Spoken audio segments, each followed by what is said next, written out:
Let me tell you the nude beach story. I technically wasn't naked. I was covered in sunblock. It was that sunblock 50, and it doesn't rub in, so I look like a car that hadn't been buffed out. And you have to put sunblock everywhere. Everywhere. I found out there's a fine line between rubbing lotion on yourself and rubbing yourself with lotion. I think I crossed that line. Good morning. It's Thursday, Delta Force Thursday, September the 21st, and this is The True Conservative. Welcome to all the butchers, bakers, and candlestick makers out there. I'm Ron, your host, and the only true conservative in the United States today. So today, after the Serenity prayer and the patriotic song of the day, we will have appropriations, Maria-Bartiromo, The Fix Is In, My Take, The Rape of the Mind, No Free Lunch, Rules for Retrogrades, Rules for Patriots, Bishop-Barron, Byron-Donalds, Shutdown, and Inside Delta Force. All that and more when I come back.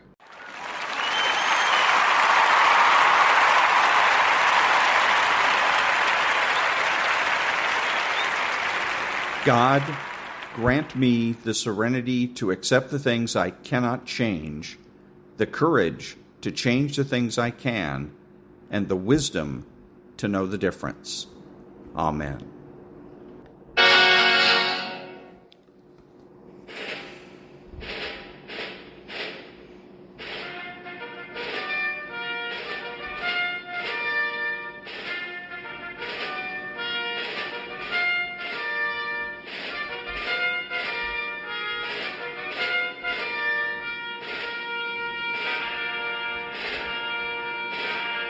Mine eyes have seen the glory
Thank you. And now, there's no free lunch. 250 Economic Truths by David-Bahnsen. Crony capitalism. Crony capitalism is about hollowing out market economies and replacing them with what may be described as political markets.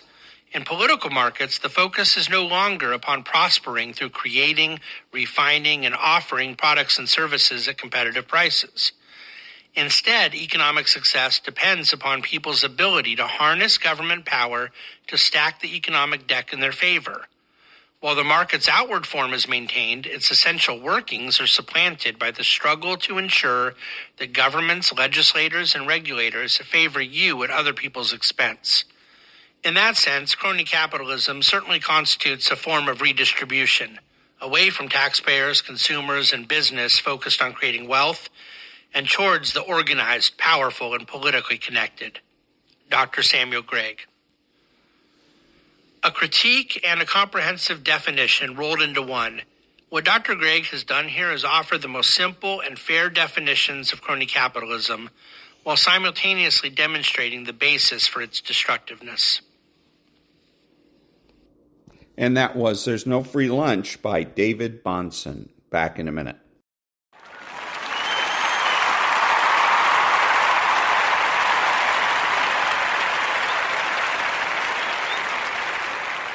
Thank you. And now, the rape of the mind. The loss of verifiable reality. Delusion we may thus tentatively define as the loss of an independent, verifiable reality, with a consequent relapse into a more primitive stage of awareness. Just as the young woman we spoke about earlier began to believe in and suffer from her headaches, so the man who sells his private fantasy first as a rumor and then, as a factual truth, gradually loses his awareness that his initial statements were, in fact, deceits.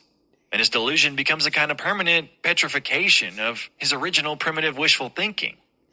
There are several factors which promote deluded thinking. Retrogression and primitivization may occur as a result of physical disease, particularly diseases of the brain, and it is with this type of delusions that psychiatrists deal. Many brain diseases put out of operation the brain cortex, the organ which developed last in the evolutionary process and which makes us aware and controls our thinking. When this disturbance of function happens, genetically older types of brain functioning have to take over. Most of the causes of delusions are not purely organic, however. The same effect of regression may be produced by hypnosis and mass hypnosis, which, by dislocating the higher forms of alert consciousness, reduce the subject to the primitive stage of collective participation and of oneness experience. If awareness and reality confrontation become rigid and automatic, if man does not look for alert and repeated verifications of what he finds in the world, he may develop delusions, ideas not adapted to the reality situation. Apparently, the human being requires constant confrontation and verification with various aspects of reality if he is to remain alive and alert. When experience is petrified into dogma, the dogma itself stands in the way of new verification and of new truth. The delusion of a nation that calls itself the chosen country makes it harder for that nation to collaborate with other nations. How deeply involved the process of thought control is with the general formation of ideas in our time can be shown by the following experience. After the First World War, I made the acquaintance of a German philosopher dedicated to the idealistic philosophy of his country. Germany went through a creative phase. New ideas arose of fraternity and world peace. Germany, the defeated country, would show its spiritual power. During our vacations, we walked together toward the sunny mountains of Ticino and devoted our philosophical conversation to the eternal yearnings of mankind for harmony and friendship. We became friends and wrote to each other about our mutual work, till the shadow of totalitarianism came over his country. At first he was skeptical and even critical about Nazism. Our correspondence diminished, and when he gradually became Gleichgestellt and a member of the party, the final mental cleavage followed. I never heard about him anymore. So many philosophers surrender their theoretical thinking under the impact of powerful mass emotions. The reason lies not only in anxiety and submissiveness. It is a much deeper emotional process. People want to speak the language of their country and fatherland. In order to breathe, they have to identify with the ideological cliches of their surroundings. spirituality, they cannot stand alone. Stefan Zweig wrote during the First World War that this inner process of speaking, along with the chauvinistic voices around him, was experienced by him as a deep inner conflict. I did not have the will anymore to be just to the others. And that was The Loss of Verifiable Reality from the Rape of the Mind by Joost-Meerlo, MD. Back in a minute.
Thank you. And now, rules for retrogrades. 40 tactics to defeat the radical left.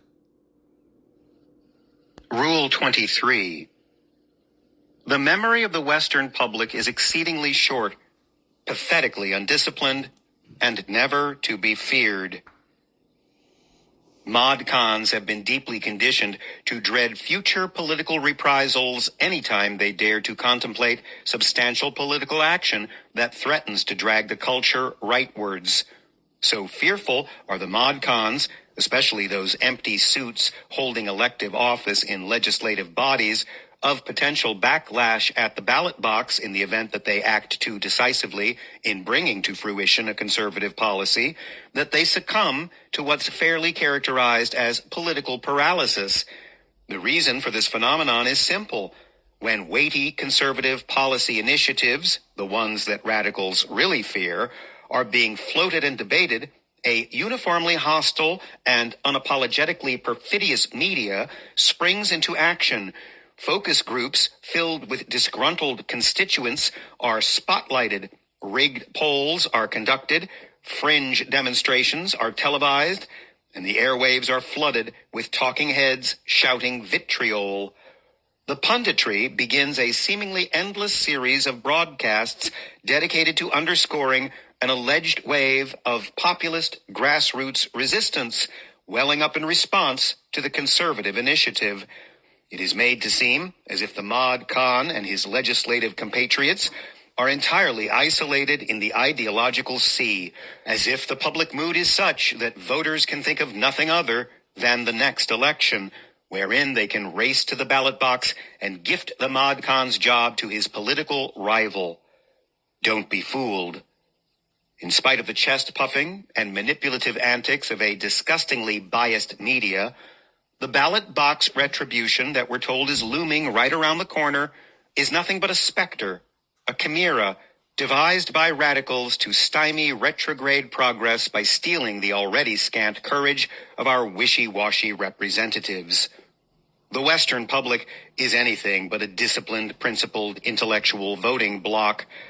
The average voter is embarrassingly ignorant about current affairs, and his political memory is slightly shorter than the average news cycle and slightly longer than a goldfish's.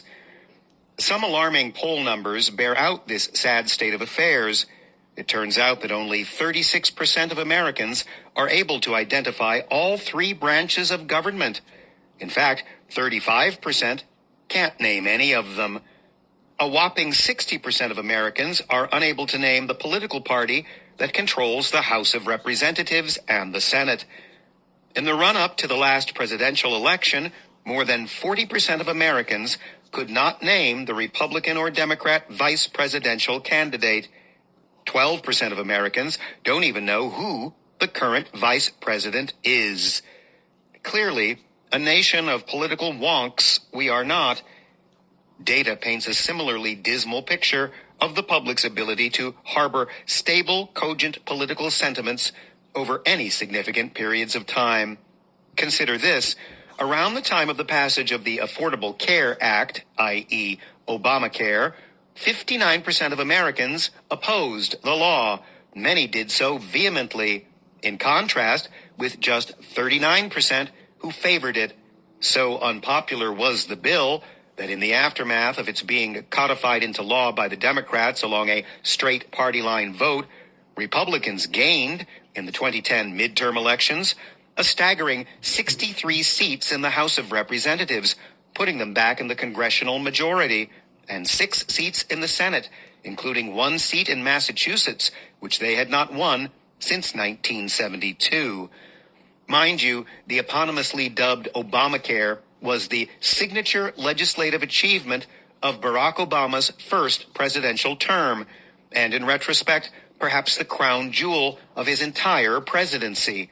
Yet, despite the legitimate, non-fabricated grassroots public disdain for Obamacare circa 2010, and the unbridled popular animosity for its authors, just 2 years later, in the 2012 presidential election, Obama spanked Mitt Romney, earning 51.1% of the popular vote and 332 electoral college votes, in contradistinction to Romney's 47.2% and 206 electoral college votes. Public sentiment shifts with regard to the war in Iraq also testify to the fickleness and forgetfulness of the American voter. In March of 2003, still reeling from the 9/11 terror attacks, an overwhelming majority, 72%, of the American public favored the invasion of Iraq. Only a few years later, that number had dropped off drastically, with 61% of Americans actively disapproving of the war. Seeing as how the circumstances surrounding the beginning of the war had remained in relative stasis in the intervening years, it's difficult to explicate such an abrupt about-face except by recourse to voter attention deficit disorder. Then there's the infamous case of Anthony Weiner, or as many affectionately call him, Carlos Danger. Weiner served in the House of Representatives from 1999 to 2011, till it came to light that he, then married, had sent lewd photographs of himself to a female college student. As a result of the scandal, and in the face of a congressional ethics investigation, Weiner was forced to resign from the House of Representatives. Not one to be deterred from the siren song of a cushy political career, a short time later, in May 2013, Weiner announced his candidacy for mayor of New York City, a political gambit that the New York Post unforgettably captioned, Weiner's Second Coming. By late June 2013, the freshly disgraced former congressman, whose crotch shot had recently broken the internet, had surged to front-runner status in the mayoral race by a comfortable margin of 5 percentage points. If it were not for the fact that new allegations of Weiner's sexting with additional women surfaced shortly thereafter, he might have actually, in Phoenix-like fashion, rejuvenated his political career with a tenure in Gracie Mansion. The point of the foregoing anecdotes is to drive home one theme.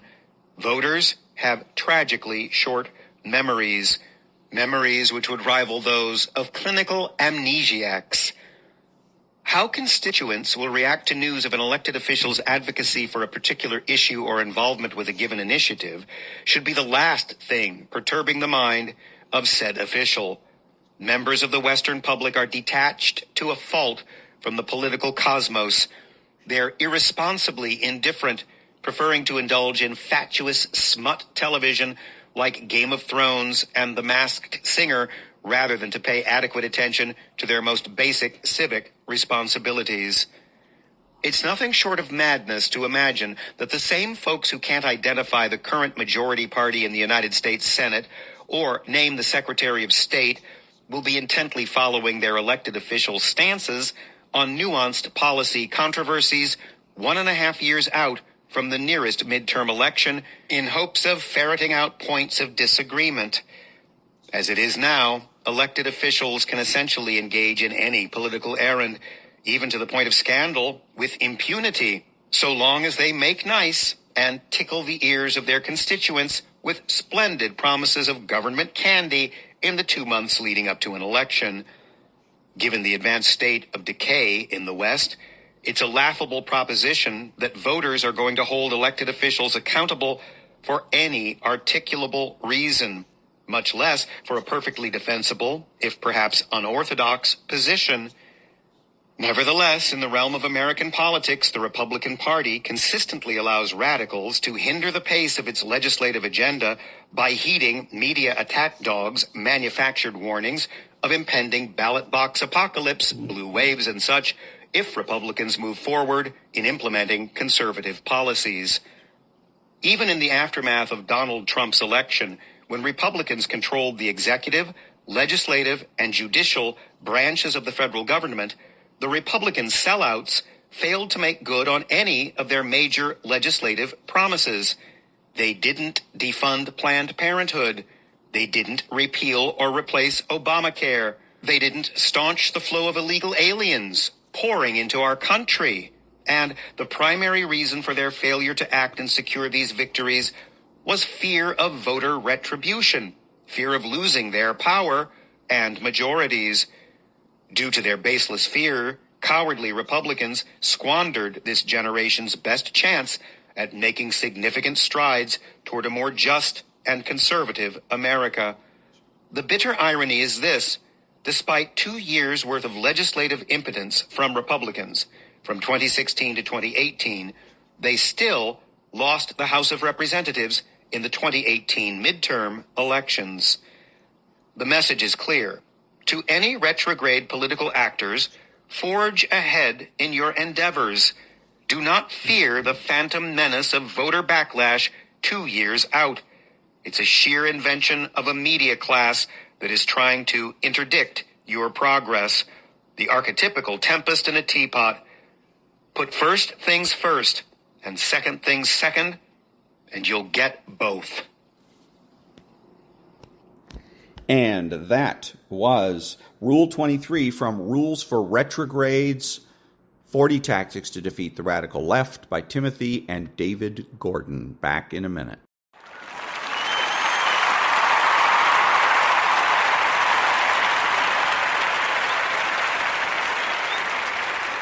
Thank you. Now, Rules for Patriots by Steve Deese. There are only two possible reasons why the two shortest books ever written are French war heroes and Republicans who actually have a spine. One, Republicrats all attended the Neville Chamberlain School of Realpolitik. Two, they want the kind of government the Democrats want, but want to be able to blame it on the Democrats when we get it. We'll let Occam's razor determine which one it is.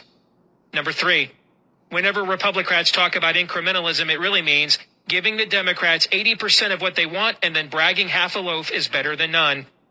Republicrats claim victory by going over the pagan progressive cliff the American left has put us on a collision course with, just a little slower than the Democrats would prefer. Republicrats put cultural oblivion on cruise control, while the Democrats put the pedal to the metal, baby. That's Republicrat incrementalism, a slower, more torturous death. Number two, bipartisan. That means there's just enough pork in this unconstitutional crap sandwich to justify voting for it. See TARP and way too much of the George W. Bush presidency for recent examples. And the number one Republicrat cliche, coalesce. Translation, unite now to lose to Democrats even sooner. Republicrats usually call for coalescing around their candidate within minutes of his official campaign announcement, long before a single primary vote is cast. In Republicrat world, primaries are bad because they expose their cockroaches to sunlight, thus making it tougher for the party to come together later in the general election once the grassroots conservative patriots get a good and sickening glimpse at the pile of dung they'll have to plug their nose to vote for. You know, like Mitch McConnell. For example, should a conservative win a presidential primary or caucus, Republicrats will respond by escalating their frantic calls to coalesce lest we risk wasting resources when the Democrats are obviously so much worse. I believe Republicrats started calling for the party to coalesce in time for 2016, approximately 3 seconds after Mitt Romney lost in 2012. It doesn't matter that they don't even have a candidate yet. If it was up to the Republicrats, they would just run a candidate named Coalesce. I'm a big sports fan. Although football is my favorite sport, my favorite sporting event is the NCAA men's basketball tournament. I even love the lead up to March Madness and all the speculation about which teams will and won't get invited. One of the things ESPN does each year at that time is a blind NCAA tournament resume comparison between two teams, so the viewers get a chance to see the objective merits of each team without being prejudiced by the power of the brand or the lack thereof. Almost always in these comparisons, the team with the stronger resume is from a smaller conference, compared to the name team from the power conference. Let's do the same with American presidents, shall we? Here is the profile for A. Signed into law the most extensive overhaul and strictest reform of the welfare system. Was the last president to sign into law a balanced budget. And signed the Defense of Marriage Act into law that defined marriage between one man and one woman. Here's the profile for B. Oversaw the biggest expansion of the federal budget and the size of government ever at that point in American history. Signed into law the biggest single welfare program in American history prior to Obamacare, and signed into law the biggest federal intervention into education since the creation of the Department of Education in the 1970s. Without knowing who either A or B is, just about every grassroots conservative patriot would prefer A to B, right? But what if I told you that A represents Democrat Bill Clinton and B represents Republican George W. Bush? In fact, I can make a strong case George W. Bush's lasting legacy will do more damage to the conservative movement than the left could have ever dreamed. In addition to his record I've already referred to, there's his appointment of John Roberts as the Chief Justice of the U.S. Supreme Court. In 1 week in June of 2012, Roberts was the tie-breaking vote on court opinions that said the sovereign state of Arizona cannot enforce the U.S. Constitution without explicit consent from the federal government. And if the feds won't enforce the Constitution, the states still can't do it and have to pick up the tab for lawlessness nevertheless. Then, Roberts was the deciding vote on upholding Obamacare, when he essentially said the federal government can do whatever it wants to you, provided government's perceived need is great enough, which means there are no limits to federal government power. Perhaps the feds need to impose martial law to silence all those Tea Partiers on the Homeland Security watch list. Who would stop them? According to Bush's own judicial appointee, the feds can do whatever they want since the Constitution is based on need and not law, which means we really have no Constitution at all since its original intent was to limit the size and scope of government power, not individual liberty.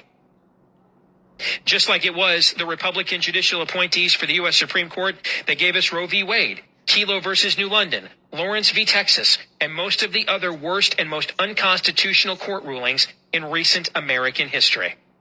So the next time some Republicrat political hack sanctimoniously tries to sell you that you have to vote for his Republicrat to get conservative judges, do yourself and America a favor.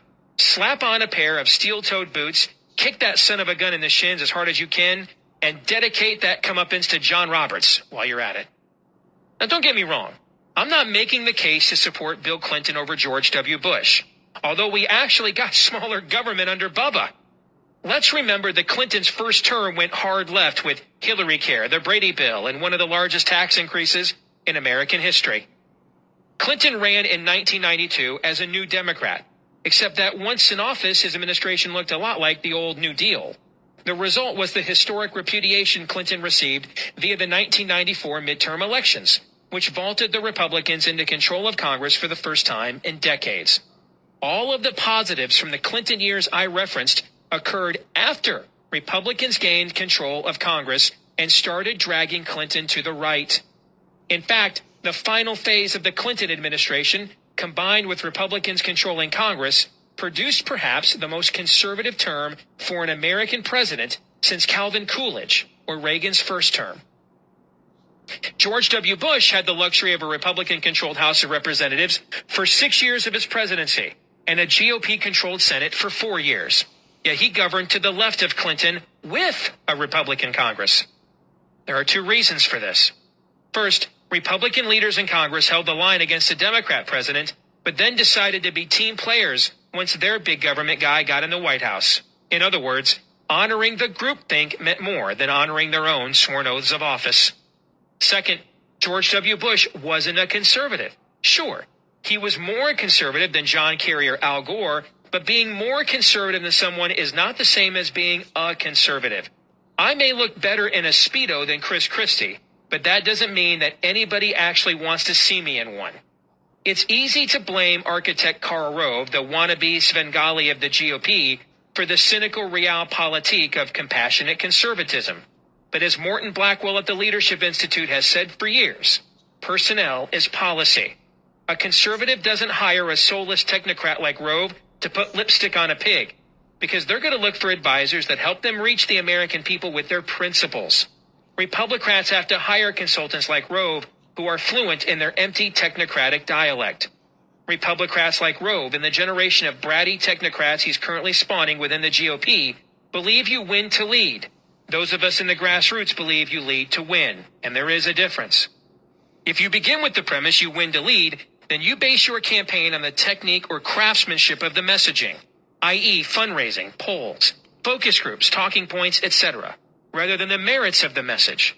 This brings us to my definition of a technocrat, someone who is only or primarily concerned with the political process itself and not the principles at stake. To paraphrase former NBA All-Star Allen Iverson, we talk about process, man, not the principles, but the process. All technocrats talk and care about is the process. It's not that the techniques and the craftsmanship of the process aren't important, but these aren't student body elections we're talking about here. This is the real world, and we're electing politicians who make life or death, prosperity or poverty decisions daily. Without a solid moral basis for these decisions, we end up on shifting sands at best or a ditch at worst. Conservatives believe you lead to win. Otherwise, what's the point of winning if it's not actually to do something once we get there?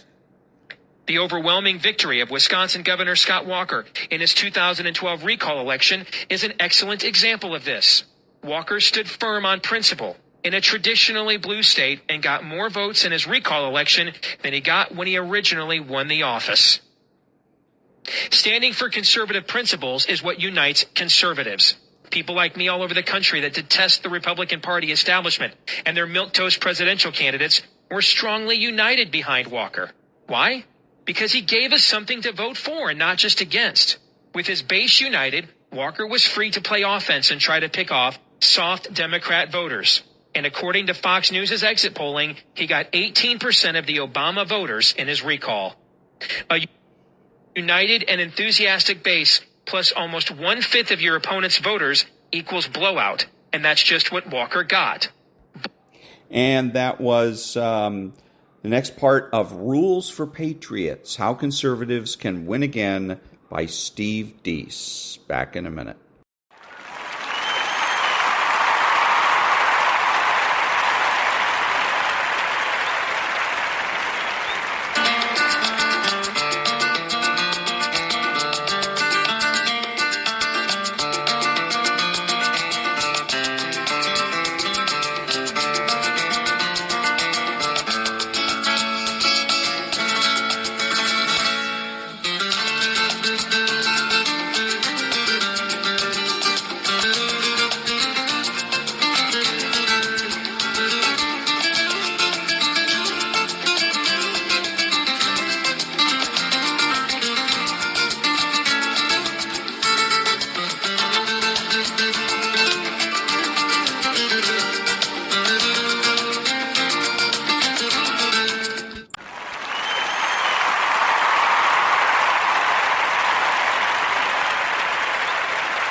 Thank you. And now, Bishop Robert Barron.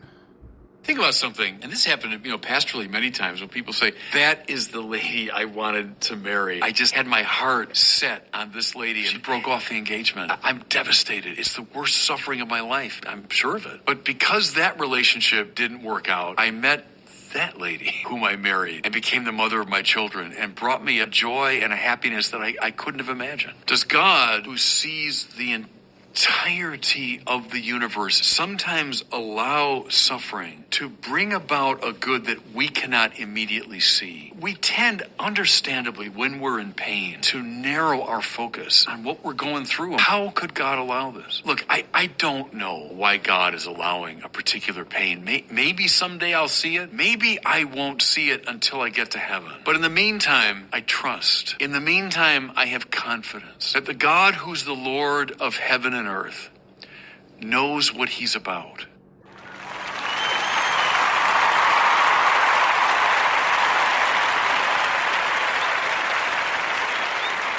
Ladies and gentlemen, Stuart Varney's My Take. this is a developing story. Who knows how it turns out? It's moving fast. At the border Wednesday, 10,000 migrant encounters. They just walked across the border, and that is on top of 2,000 who arrived on Monday and 7,500 on Sunday. Our border guy, Bill Malugin, he calls it a free-for-all. The governor of Texas has declared an invasion. There's clearly a new migrant surge.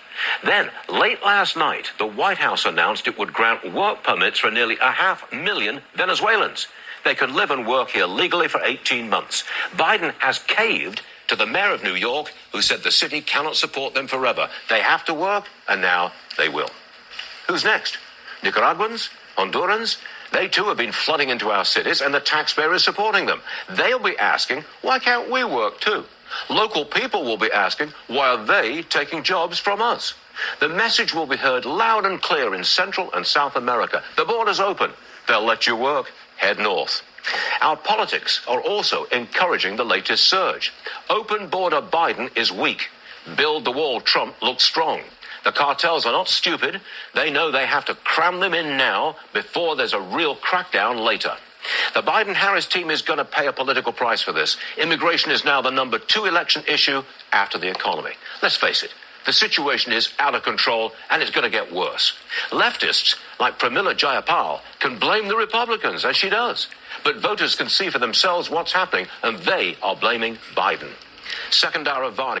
So anyways, yeah, and again, nothing's new here about any of this. Also, on the immigration thing, why is Biden allowing this to happen? Why is everybody allowing it to happen? Republicans are allowing it to happen. Texas is allowing it to happen. Why?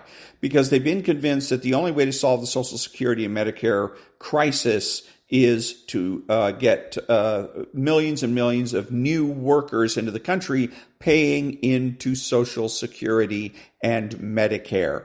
Otherwise, they're going to end up having to means test or raise taxes in order to be able to pay for these programs, which shouldn't have been instituted, at least not in this way, from the beginning.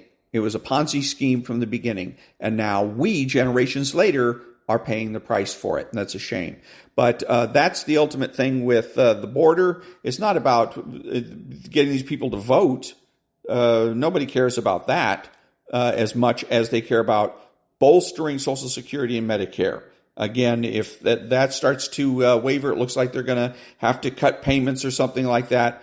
It's going to be ugly. The other part of this, again, is about portraying democracy as chaotic, and that trying to convince Americans and people around the world that authoritarian government is preferable to living in constant chaos. And the third thing is, of course, Stuart Varney loves this because it's controversial. Controversy sells.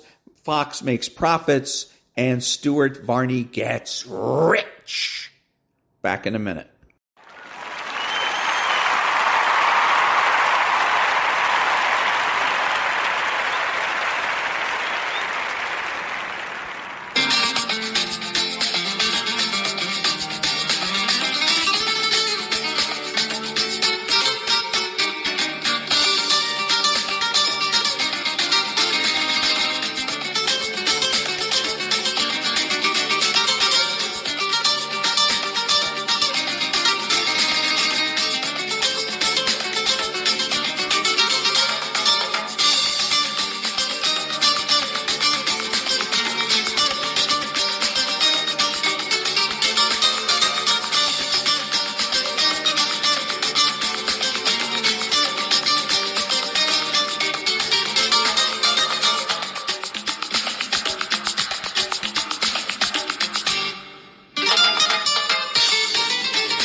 Thank you. So I'm listening to Hugh Hewitt, and just a little bit, a few minutes before the top of the hour when they get the news, and he's talking to some, I guess as a congressman. I didn't get, he didn't identify him, but he says, Hugh Hewitt asked him, can you believe that your colleagues refused to fund the defense appropriations bill? And immediately this got my hackles up. I got angry about it. I'm still angry about it because it's people like Hugh Hewitt that has created the problems that we have today. It is Hugh Hewitt and people like Hugh Hewitt that elected Joe Biden. It is Hugh Hewitt and people like Hugh Hewitt that have created Joe McCarthy or Bill McCarthy or whatever his name is, the supposed Senate Speaker of the House. He is the one, Hugh Hewitt, who believes that the ends justify the means and might makes right. Him and Karl Rove and the fat-ass senator from Kentucky, those are the pragmatists. And pragmatism is just a fancy way of saying might makes right and the ends justify the means, and that's wrong. They never do. You have to stand on principle, and Hugh Hewitt should be praising these people for standing on principle and accepting the fact that the military is just going to have to wait for a little while to get their money. It's not like the funding for the military has been shut down permanently. No one has said that the military should not get paid at all. It's just they're going to have to wait for it until other things, other issues are resolved, such as the Ukraine issue, the funding issue for the Ukraine.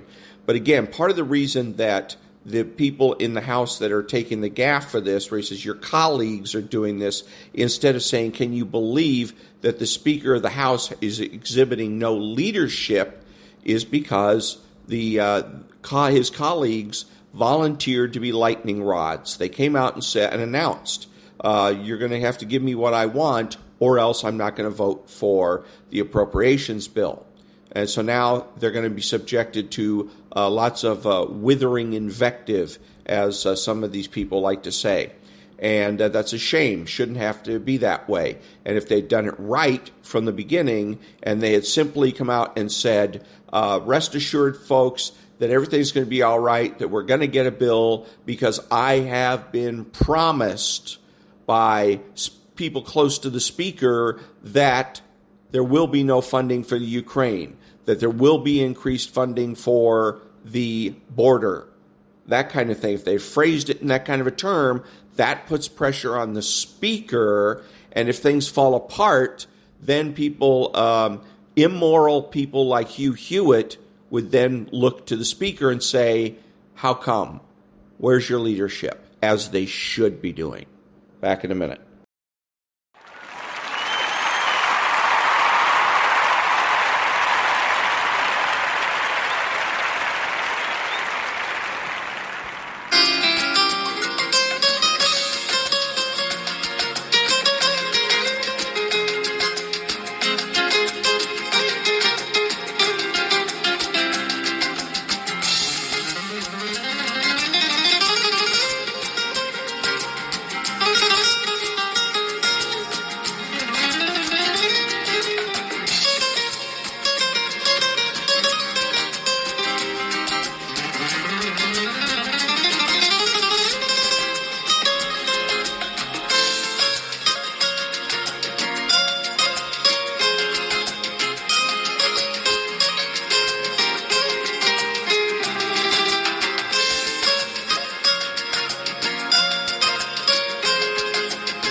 Thank you. And now, a little bit of Maria-Bartiromo.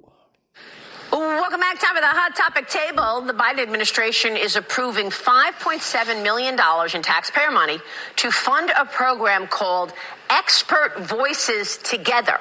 It provides psychological and trauma-informed care to journalists and other experts who believe that they are targets of, quote, misinformation-driven harassment campaigns. Yes, misinformation harassment campaigns. Joining us right now is Fox News contributor Tyrus.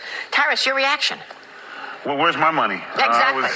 I was blacklisted on Twitter and stuff, and all I posted was like wrestling and workout videos. So I'd like some money. This is money laundering at its finest, and it's sad because.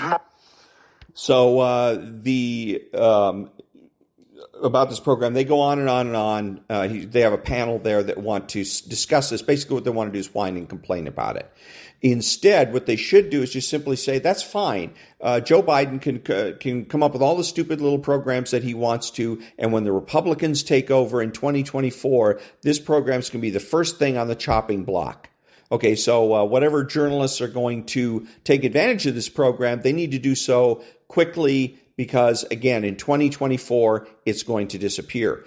They should do that because that is a better way of boosting everybody's morale, boosting the morale of your listeners. Otherwise, if you have this, you concede basically this program, and what they're doing is conceding that it's permanent, then we all become depressed and unmotivated, which Maria will be complaining about tomorrow. Why isn't anybody motivated? Why isn't anyone doing anything? Well, go look in the mirror, Maria.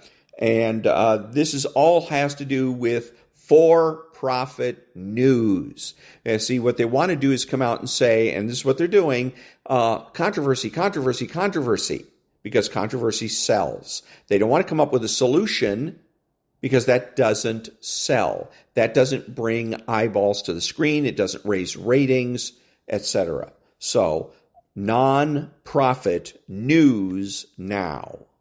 Back in a minute.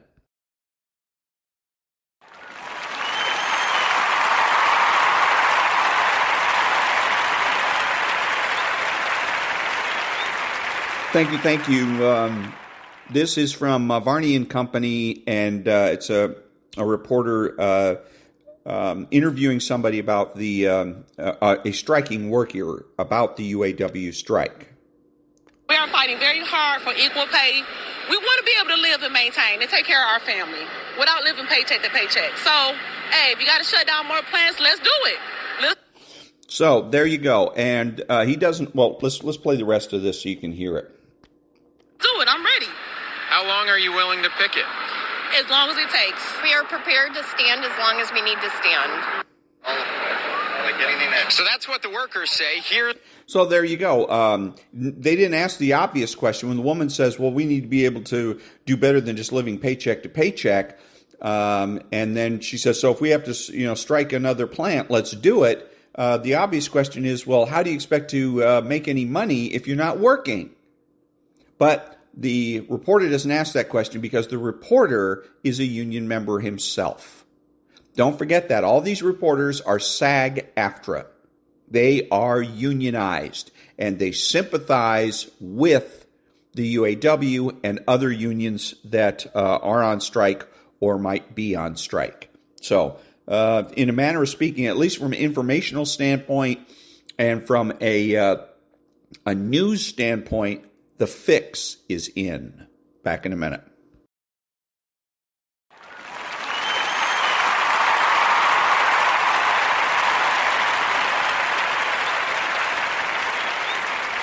Thank you. And now, Byron-Donalds on Newsmax. I want to get your thoughts specifically about what our reporter Logan Rannick was talking about there at the end of his report about the probe into Hunter Biden's. I know that you're on the oversight committee. What happens next alongside the David Weiss investigation that many people think might not produce much of anything? Well, look, I know the David Weiss investigation is not going to produce much of anything because if David Weiss was going to do something, he would have done it already. What he tried to do was sweep this stuff under the rug. We all know that. The plea deal that he orchestrated was blown up. And by the way, Merrick Garland knows about the details of this plea deal because any plea deal from a U.S. attorney gets signed off by the Attorney General. So we know how deep Merrick Garland is into this. So I don't expect much there. What House Republicans are going to do, we're going to finish our investigation because all the information that has come forward that has frankly made the Department of Justice look like an outfit actually obstructing justice on behalf of the Biden family has come from the House Oversight Committee and the House Judiciary Committee and House Ways and Means. That's how the American people know about all this information. We're going to continue our investigation. I fully expect for the House to start an impeachment inquiry into Joe Biden because what we are clearly seeing is that Joe Biden has facilitated and allowed his son to be an unregistered foreign agent, shaking down foreign companies for money to the Biden family while they were selling influence of Joe Biden, or should I say Robert L. Peters, or whatever pseudonym he's working under. Right. That's an email pseudonym that he's supposed to have had. I wanted to talk about this for a second. There was over on CNN, Jake Tapper, talking about Hunter Biden. Now, I doubt that this would have come to pass, if you will, if it hadn't been for the work from the committee turning out some of this new information. And this was Jake Tapper essentially admitting that former President Trump was right in the matter related to what Hunter Biden had been doing in a debate that they had. Let's listen. Trump was right. I mean, he did make a fortune from China, and Joe Biden was wrong. I don't know that he was lying about it. He might not have been told by Hunter, but this blind spot is a problem. Yeah, a fuller context here, Congressman, of course, is that during the debate, the former then not even in office, Joe Biden denied that there was anything going on with China and his son Hunter. Your thoughts on this? Well, first thing is, yes, Donald Trump was right. And frankly, for Jake Tapper and the people at CNN, he was right about a whole lot more that Joe Biden would be doing, did before, and would do as president. He's been right every single time. That being said, Joe Biden lied to the American people. He bold-faced lied to the American people, and it's not the first time. He's been a consistent liar throughout his entire political career. But what's damning about this is that Joe Biden intimately did know, and that's what CNN and the fake news media don't seem to comprehend, is that Joe Biden is the one that has allowed all this to occur. Those bank accounts were set up when Joe Biden was vice president. The companies were set up when Joe Biden was vice president. Hunter Biden just didn't fly Delta or at the time US Air or JetBlue to these countries. He was on Air Force Two with Joe Biden. He talked to Joe Biden every day, according to both Hunter and Joe. He was on the phone with business associates 20 times. He showed up at Cafe Milano with the widow of the Moscow mayor, Miss Bachchaturina. So he was lying, and we all know it now. And it is time for the fake news media to report the truth. But here's what we know. If they actually lay out the facts, no editorializing, just the facts, the American people will know that Joe Biden is a corrupt politician who happens to be our president, and he does not have the capability to lead our country because he's paying back favors from the tens of millions of dollars that his family took from foreign sources. All right, we're going to leave it there. Congressman Byron-Donalds, thank you. And that was Congressman Byron-Donalds. Back in a minute.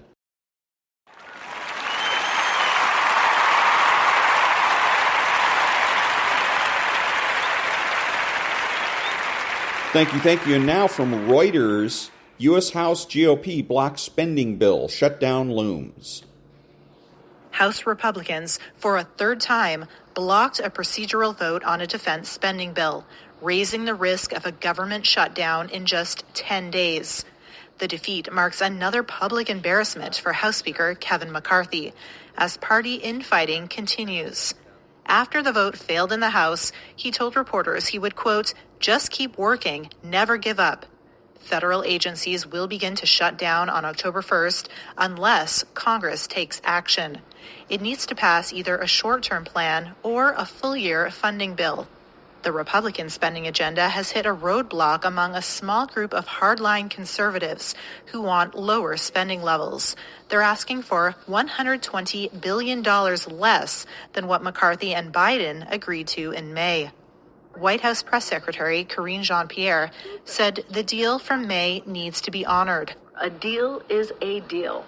Extreme House Republicans can't even get an agreement among themselves to keep the government running or to fund the military. Certainly, agencies are looking at how to move forward in case there is a shutdown. But the best plan is for there to not be a shutdown. Not only have House Republicans failed to unify around spending bills, but their ideas are unlikely to win support in the Democratic-controlled Senate. Senate Majority Leader Chuck Schumer said, quote, "Instead of decreasing the chance of a shutdown, Speaker McCarthy is actually increasing it by wasting time on extremist proposals that cannot become law in the Senate." And that was Reuters with U.S. House GOP bloc spending bill shutdown looms. And you can tell by the tone of it and the way that the story is slanted that Reuters is no fan of the Republicans. Back in a minute.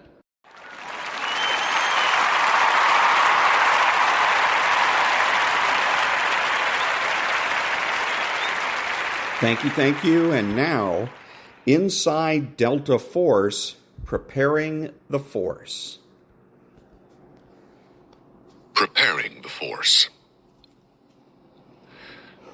The selection course immediately following mine produced 11 more successful candidates.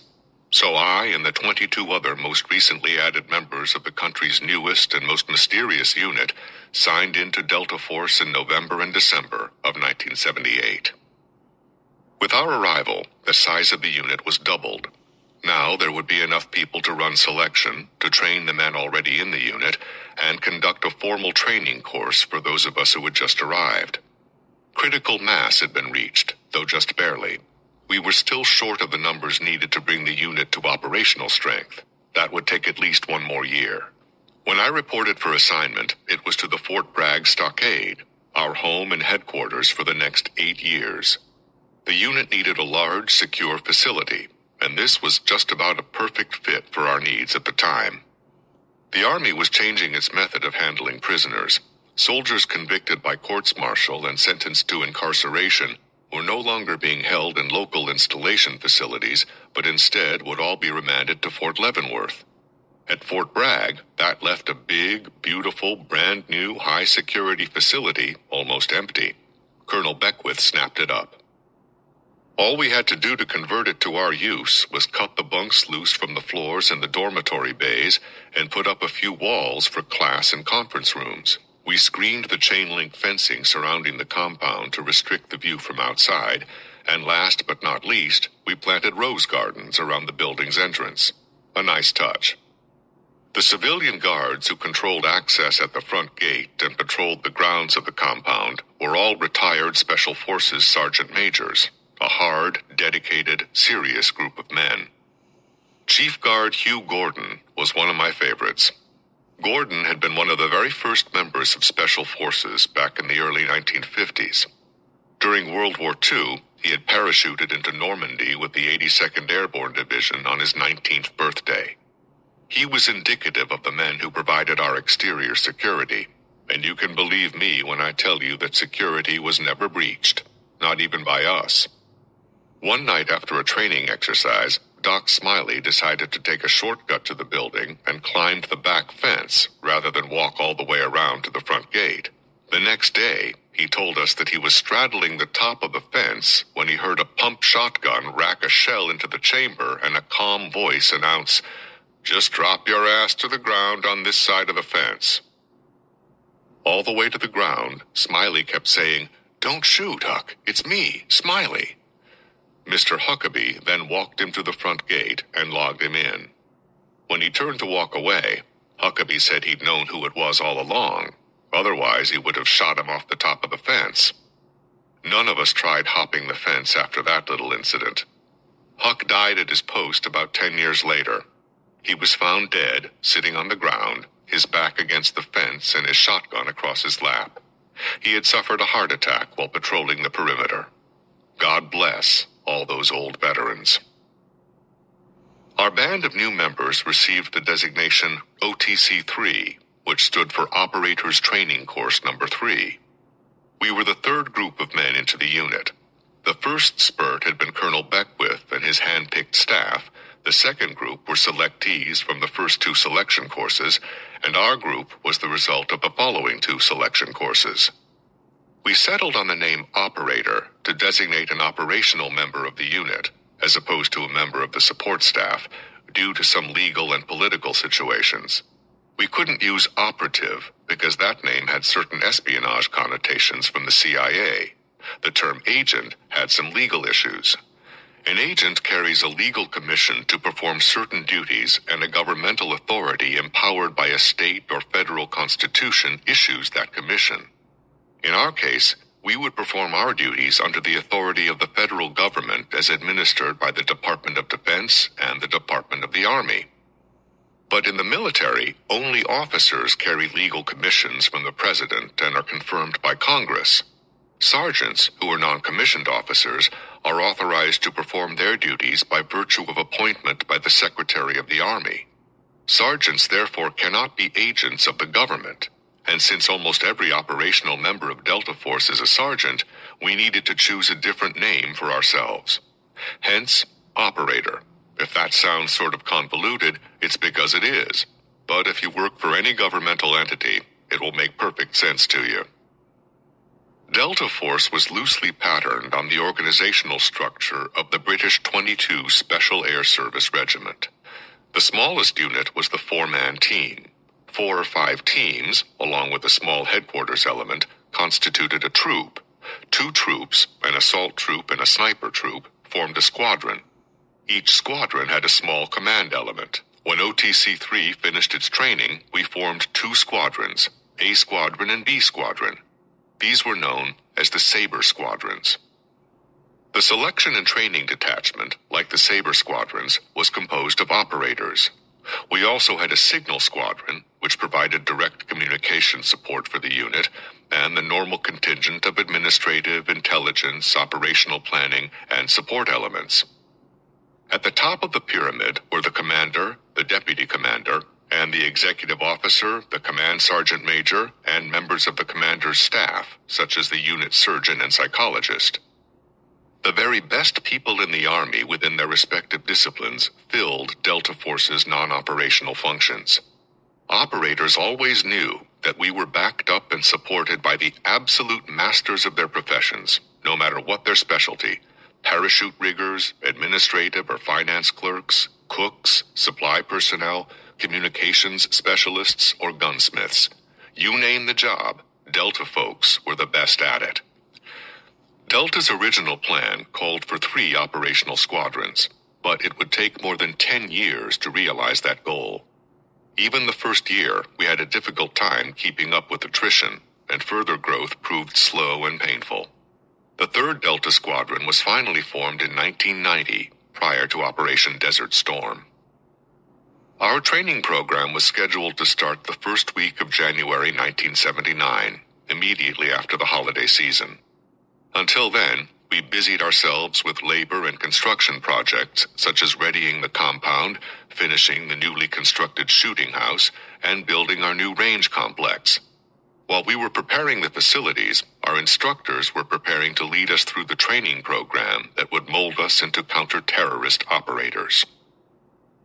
Colonel Beckwith had personally selected the team of 4 men who would be our lead instructors. Earlier in the summer, they had been trained in counter-terrorist tactics and techniques by a visiting team of training experts from the British Special Air Service. In addition, we would receive assistance from visiting instructors and lecturers from other government agencies, such as the FBI Academy, the CIA, the State Department, the Federal Aviation Administration, the Bureau of Alcohol, Tobacco, and Firearms, the Defense Nuclear Agency, the Department of Energy, and the U.S. Marshal Service. We would also have the benefit of guest speakers and experts on terrorism from the academic world. From the very beginning, Beckwith was determined that the operators training course would be the most extensive and in-depth program of instruction of its kind, and that it would produce the most skilled and capable counter-terrorist fighters on the face of the earth. And it only got better with time and experience. It was a very different approach to the task, one never taken by any organization before.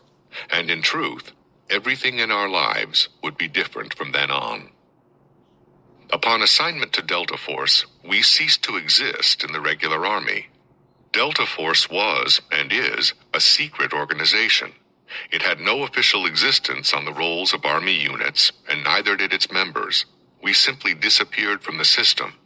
Our records were pulled, and from then on were managed within a secret system known as the Department of the Army Security Roster, DASR. We had a cover organization on Fort Bragg that we used as our official unit. That organization has an official address, a commander and first sergeant, and someone to answer phones and provide a backstop. It provides a first level of cover for status and is useful for those mundane matters of life such as listing your employer or unit of assignment on credit applications or telling your neighbors where you work. The name of the unit and its phone numbers change every few years so as not to get worn out from overuse. We disappeared from the military in other ways also. We lived on civilian clothing status and almost never wore a uniform. A relaxed grooming policy allowed us to grow longer hair and beards, making it easier to blend in when operating undercover. And after all, if we needed to look military, it was much easier to get a haircut quickly than to reverse the process. And that was part one of Preparing the Force from Inside Delta Force by Eric-haney, Command Sergeant Major, retired. Back in a minute.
Thank you. This is Ron, your host, the only true conservative in the United States. Today, bidding adios to all the butchers, bakers, and candlestick makers out there, and reminding you to be honest, smart, and beautiful, and remember that the left has no authority, no power, and they can't win.